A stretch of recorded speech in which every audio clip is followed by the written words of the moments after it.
همیشه آدم دنبال یه چیزیه که دیگه مال خودش نیست، میدونی، یه چیز دیگه است که دیگه از اون یک انگیزه بگیره، یه ایمپولس بگیره. خب من این شانس رو داشتم، آمدم اینجا، یک شهری بود، یک فضایی بود که اصلا همه چی برای من جدید بود، همه چی انگیزه بود. من الان نمیدونم اگه برگردم به وطن خودم، من با همین کارام اونجا جالبم. خب بالاخره لطف کردم به منم که نشان دادن همه چی. ویژگی من اونجا هم همینه که من این دنیا رو کشف کردم. من الان فکر میکنم که اینا که این دنیا رو کشف کردم، یه جوری هنر خودمونم اون طرفا غنی‌ترش کردم. من الان نمیتونم، اصلا دغدغه من نیست که مسئله اونجا رو کشف کنم و دنبال کنم. دغدغه من این است که ایران رو به دنیا نشون بدم. میدونی چی میخوام بگم؟ و ممکنه برای من خب این تازگی داشت و هنوزم داره، اما فکر میکنم همون موقع هم که گفتم که ایران آمدم که اصلا یه دوره خیلی مغشوشی بود و عجیب بود که خیلی ها واقعا همش دیگه غرب رو کپی میکردن. همشون گفتن که آره مثلا تو فرانسه اینجوریه، تو آمریکا اینطوریه، همش اینجوری بود. یا مثلا یه سری هنرمندای سنتی بودن، اون یه کاتگوری دیگه بودن که همیشه هم که جدل داشتن با مدرنیستا، اونا اینا را قبول نمی‌کردن. این هم خیلی جالبه. ما نقاشای سنتی داریم. من این تجربه رو تو چین هم دیدم، چون مسافرت زیاد رفتیم دیگه. تو چین دیدم که در کنار مدرنیستاشون، کارهای واقعا خیلی مدرن، خیلی آپ تو دیت، در کنارش هم که اون نقاشای کلاسیکشون هم هست و احترامشون هم سر جاشه. ما یه خود با این داستان تضاد داریم اینجا، میدونی؟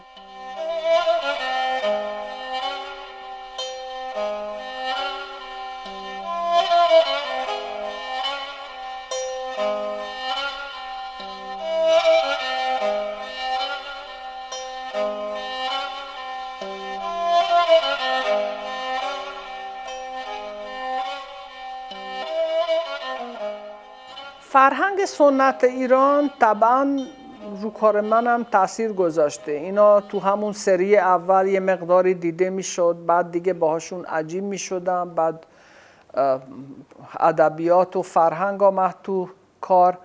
بعد الان یه جوریه که من فکر میکنم که همه جای دنیا آدم ها این همن، یعنی چه تو دهات برم چه تو شهر برم، من نمیدونم خیلی تو این داستان راحتم و فکر میکنم الان چه میدونم با ملکه انگلیسم که دیگه میخوام حرف میزنم، طبیعی حرف میزنم، راحت حرف میزنم، هیچ احساساتی نمیشم.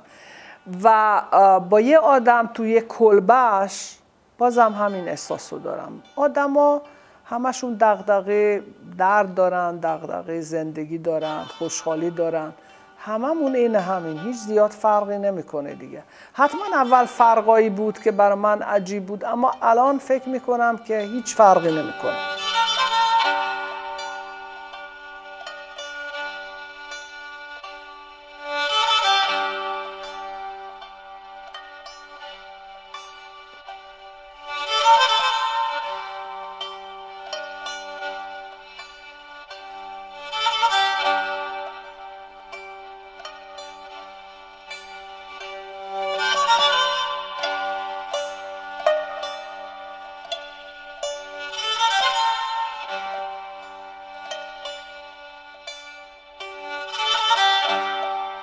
کارد و چاهو که با کامل کننده این سری گل مرغا بود، چون گفتم گل مرغ که خیلی زیباست و اینا، من فکر کردم که رو این چاقوهای ناراحت کننده اگر این صحنه های بهشتی میذاریم خیلی جالب میشه و اتفاقا خیلی هم موفق این سری، چون تو این ابزارها که خطرناکه اگر رو این صحنه های بهشتی میکشیم یه جوری نرم میشه، یه جوری به ما اینا میگه که خب چرا میتونی جور دیگه هم باشه. بعد یهو این فکر به ذهنم رسید که خب کتابا هستش، دیوار هستش، همین چیزا هستش، چیکار میشه کرد که من اون حسمو که دیگه وسط بهشتم که میتونه یه چیزی ناراحت کننده باشه و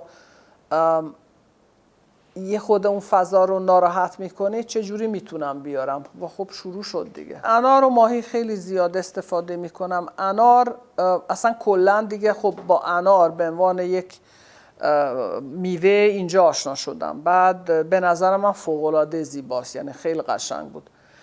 اتفاقا خدا بیامرز حیوان اجازه نقاشی میکردم، اون انارم میکشید، منم انار میکشیدم. بعد آقازر گفته بود انار رو از من دزدیدی، چرا انار کشیدی؟ گفتم بابا انار کشیدن که ممنون نیست، همه انار میکشن، همه دوست دارن انار بکشن. انار یه میوه بهشتی زیباست. بعد اون دونه های زیادم که چند تا بود داره دیگه، میتونی بگی اون یعنی پلوکلیمیا انار یکی از سمبولای خودشونه، میگن که اون وحدت، چون چند تا چیز داره یعنی دونه داره دیگه. اما مثلا یه میوه بهشتیه که دیگه خیلی اوقات تو کار من دوگانه است، یعنی هم برکته هم بعض وقتا تداعی خون میکنه. اینجا مثلا که حالا این تابلو رو دارم که جنگه، خب دونه های انار برکت هست، اما خب یاد جنگم میفتیم که خونه دیگه. اینطوری با ماهی به عنوان پدیده دفعه اول که عید آشنا شدم که ماهی قرمز که مثلا همه 7 سینا هستش و بعداً ماشاءالله ایران که 2 تا دریا داره بالا و پایین و اصلا نمیدونم چه جوری، اما ماهی هم برکته، هم میتونی برکت باشه هم میتونه یه چیزی تعدیدآمیز باشه. من 2 تا 3 تا کار کردم که مثلا این پیرانه ها هستش که دیگه خونخوارن و اینا. یادمه که اونم باز ایام جنگ بود که مثلا سلف پورتری خودم و پورتری آقای سینایی رو کشیدم با همین ماهی های پیراناست. به هر حال آره خیلی جالبه که ماهی همیشه تو کارام هست. الان هم یه نمایشگاه بود مال محیط زیست بود، رفته بودیم کیش، بعد نقاش های جوون و پیشکسوت تو اینا با هم رفتیم، یه نمایشگاه تو نیاوران بود و هممون راجب ماهی ها نقاشی کردیم که الان ممکنه در خطر منقرض شدن و اینا هست و اینا، حمایت از ماهی های جنوب بود. بازم 2 تا 3 تا کار دیگه با ماهی کشیدم و اتفاقا سر اینا که کشیدم یهو یادم آمد که ورق زدم که چقدر ماهی کشیدم. خود همین موضوعای ماهی میتونست یک کتاب باشه دیگه که از همون اول که شروع کردم کشیدن. نمیدونم دیگه، فکر میکنم این یه چیزیه که درونیه دیگه.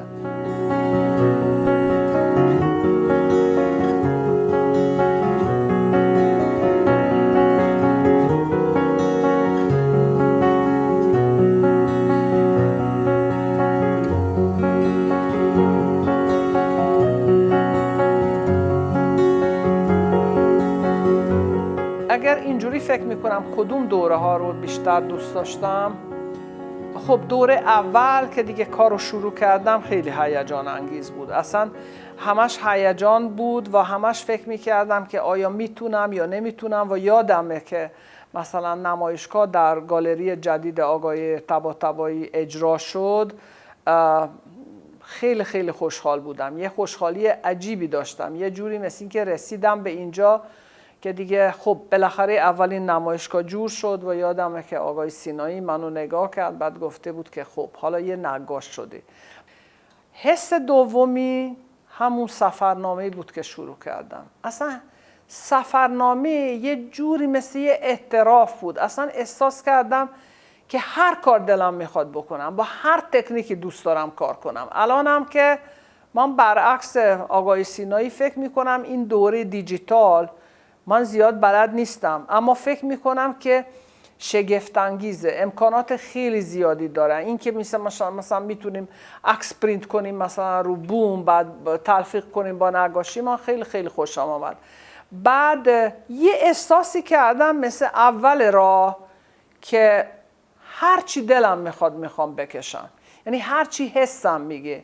و انقدر هیجان زده بودم و انقدر شگفت انگیز بود که این دوره خیلی هم دشوار بود دیگه، چون این کارهای بزرگ لوح، یعنی صفحه های خیلی بزرگی بود، رو زمین میذاشتم، بعد رو میز میذاشتم، اصلا آویزون نمیشد کرد دیگه، تیکه تیکه باید کار میکردم مثل پازل.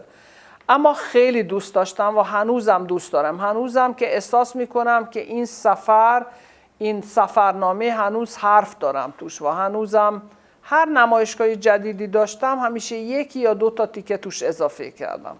آخرین بار که دیگه نمایشگاه در مجارستان داشتم یه چادر جادویی هم گذاشتم توش. این چادر جادویی چیزی خیلی جالبیه. از دور که نگاه میکنیم مثل این چادر نمازایی که مثلا خانوما سرشون میکنن که پشت در میزنه و زود میرن دم در، اگر نزدیک میشی این موتیوا که هستن همش صورت منه از بچگی تا حالا، یعنی با عنصرهای و سمبولهای زندگی، مثلا پیونیر بودم، بعد الان مثلا کارت ملی، همش موتیف شده. برای همین دیگه برای من خیلی جالب بود که با تکنیک دیجیتالی چجوری میشه که مثلا این موتیوا رو چادر زد و اینا، و اینم خیلی خیلی موفق بود. خودم دوست دارم، یعنی به اصطلاح این چیدمان و کنسپچوال آرت هم یه چیزی هیجان انگیزه. اتفاقا تو این داستان سفرنامه هم میگنجه و خب انشالله باز یه ایده هایی میاد. الان مثلا یه سری فکر دارم که برای نمایشگاه بعدی اونم اجرا کنم.